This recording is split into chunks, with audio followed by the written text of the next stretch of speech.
السلام علیکم. ډیر شدید باران وریږي.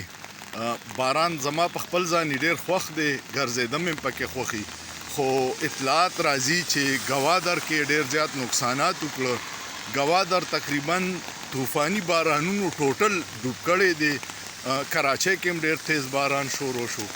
الله دې د ټولو مدد وکړي، د هغې خلکو مدد دې وکړي چې چا کوټې کچوي او باران پې راورېږي، یا الله پې چېرته رحم وکړي چې دوی کوټې کې نني، ځکه ماشومان یې پکې، زنانې یې پکې نقصان ورته رسي، د هغوی څاروي په دې کلو کې په دې کچه کوټو کې وي.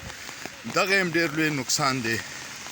نور باران ځمکې له ضروري دی او تاسو ګورئ ګاډي ماډي پکې ګرځي، خو ډېر زیات تیز باران دی. نو دعا وکړئ کوم چې په پخو کوټو کې ناست دي، کورونو کې ناست دي، چې دا څوک په باران کې په مشکل کې دي، د هغوی مشکلونه آسان شي او الله یې د نقصان نه بچ کړي. باران، چای، پیکوړې یا حلوا، دا د ډېر ښه کمبینیشن دی.